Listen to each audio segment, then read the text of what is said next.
Welcome back, everyone. Sheepdog Smokey here, and another tragic story that is something we can honestly lay directly at the feet of liberals. We have this man in the country illegally, and it's enough right there to deport him. But now he's being charged with 11 murders. Now, in the past, people have made comments that illegals are contributing to society and they commit very little crime and so on and so forth, despite mountains of evidence to the contrary. One, simply being here is a crime. Working is a crime. That's two right there for every one. And we also have incidents like Kate Steinle, Corporal Singh, the California Highway Patrol officers, and countless others of people being raped, murdered, robbed, and so on. We have people that don't respect the simplest of laws of don't cross this line without permission, and people ignore that they go on from there to break more and more. If you're not a citizen, drawing health welfare is a crime. It's fraud, and they do. But now we have this one where it's Billy Shamir uh, in Texas, of all places, and in Dallas County, the district attorney, he's 46, and he's charged on six more counts, meaning he already had six more counts from 76 to 94. That is over 18 years. He's charged with killing more people. Now, of course, his attorney is maintaining that he denies everything, that it's circumstantial evidence. But let's look at this one passage right here. And let's look at the fact that they list that there was a break in the case when Shamir forced his way into the Plano apartment of 91-year-old woman in March, telling her to go to bed. Don't fight me.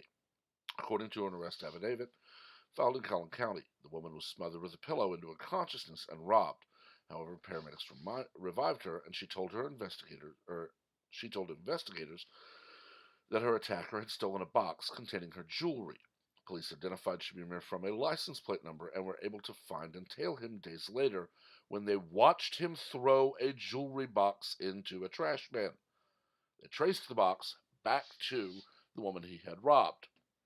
Now, I would like to know how any lawyer can be told, we watched your client throw an item into the trash that we have confirmed belonged to the woman who identified him as her attacker, and then say it's circumstantial. But we live in a country now where lawyers are more concerned with winning the case than doing what's right. You see, I can remember a time, and granted, yes, I grew up in a very small town, so you can call me a hick if you want to. Pardon me. But I remember a time when attorneys were more concerned with obeying the law, where I actually do know stories occurred or cases happened where defense attorneys would tell their client to plead guilty, to throw themselves on the mercy of the court because they were guilty, as opposed to pulling every trick out of the book to have evidence thrown out, to have testimony thrown out, to have police testimony questioned, to have records and reports disqualified. Because if you can disqualify enough of the evidence, then you can get a jury to say, well, there's not enough evidence to convict. You know, we see this in a smaller way in Devil's Advocate, uh, movie from, I believe, the 1990s, Keanu Reeves, Pacino, Charlize Theron, and so on. In it, Reeves plays a small town attorney from I believe, the Florida Panhandle. It may have been further south, but he has a record for winning. Starts out prosecution, locking them away one after the next, then on to defense. And we see two cases in particular. One involves a teacher in Florida, the other involves what we think at first is just a homeless man from New York. Now, New York is a bit simple. The man slaughters a goat in the city limits. Reeves' character argues it was in line with his religion. Gets the case thrown out. But the Florida case is a bit different. You see, he gets the teacher acquitted of inappropriately touching a young girl and later finds out that that girl has been murdered. Now, at that point, Reeves has an epiphany and he stops representing every client he can get, stops working as hard to be a winner, and ultimately the movie resolves itself in another way. But this is what this attorney is doing. They're taking every single piece of evidence the government has, the state has, and they're trying to get it thrown out. This is something that I've honestly predicted in a couple of other cases. I'm waiting for an attorney to claim that their client, who is on video murdering a group of children, did not authorize themselves to be recorded, so this video is no longer admissible as evidence. So we're very close to hearing you didn't ask my client if you could record the commission of a crime, which would prove he did it. So since you didn't ask him to record him, if you could record him, you couldn't, and you did anyway. That's illegal. We're going to charge you with invading his privacy. We're not far from that level of idiocy already, where you have attorneys that can see the preponderance of evidence in this case. The man was witnessed by police throwing the evidence of his crime into the trash. Now, one, he's an idiot. If you have something you don't want to be seen with, you don't drive around and then toss it into the trash. I'm certainly not going to suggest that any of you commit a crime. But think about when you were in high school and you had something you didn't want teachers to find. You typically didn't throw it away where any of them could see you. We see videos and we see it on television where the people have the little cheat sheet and they'll palm it and they'll shove it back up into their sleeve, but then they'll stupidly throw it away on their way out of class. Or you see other TV shows where high schoolers are found to be drinking and smoking, and they will hide the beer behind their back, but there's a trash can full of beer bottles and an ashtray full of smoked cigarettes right there beside them. Criminals are not smart, thankfully.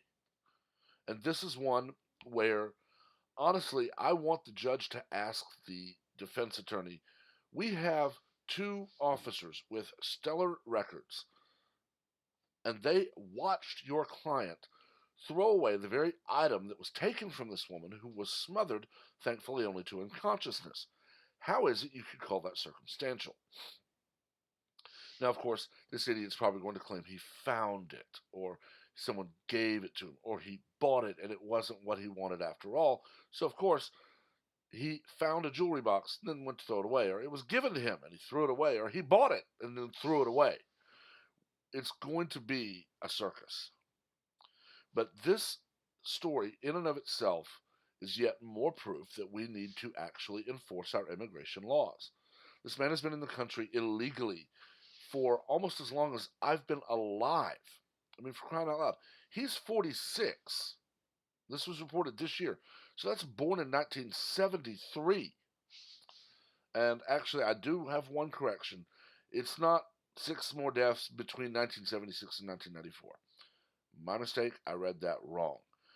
It's 6 more counts of capital murder in the deaths of women ranging in age from 76 to 94. But this man is 46. I turned 42 in a little over a week. Why is he not trying to just work an honest day? I mean, I remember, yes, when I was a child, 40 was old. My teachers were all in their 30s and 40s, and I had a few all the way through high school in their mid to late 20s. But the vast majority of my teachers were 30 to 40 or older, and they were old in the eyes of the students, at least until we hit high school and didn't care. But now, 40, even 50 is not considered old at all. I work with people right now in their late 50s and early 60s, and they're still going at it. My parents are pushing 70, still getting up, mowing the yard, doing everything they want to do. Yeah, when you start getting older, you start moving a little slower, your bones creak a little bit, but that's part of life. Why is this man not just trying to do what the liberal media says that illegal aliens want to do and just work for a better life? The answer is simple. When you have no control of your border, then criminals, thugs, rapists, and monsters will come in. Once again, I have to reiterate that conservatives are not anti immigrant. We are not anti brown people or anti black people or anti yellow people.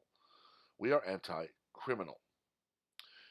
The border being secured, the wall being built, is not stay out. And it was never meant to be. There's a famous commercial from the Super Bowl where you see a section of wall built, and you see someone back up to it and start cutting into it to create a gigantic opening with "come in" or something along that line. But that's where liberals will not admit the truth.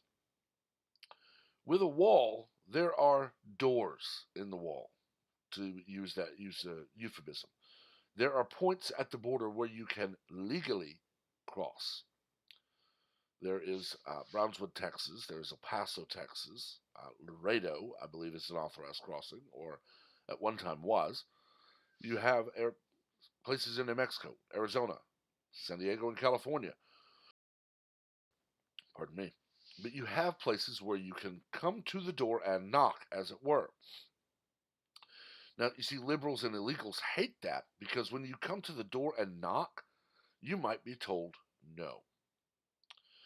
And the liberal side of politics, the party of abort, abort, abort, abort, abort, we want to abort every baby we want to abort, is also the party of we aren't having enough babies, so we need illegals.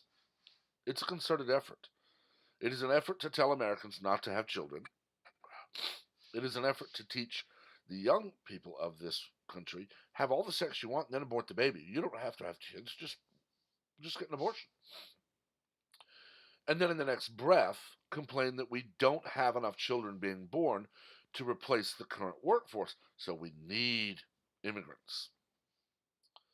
And if you don't see it, you're willfully ignorant or willfully blind. And that's just sad. But I've talked about this long enough. Let me know what you think in the comments. Just remember to keep it civil. We don't learn from argument, we learn from debate. As always, please like and share this video, as well as remember to subscribe and turn on notifications so that you're the first to know of all new content as it is posted. Until next time, everyone, have a wonderful day.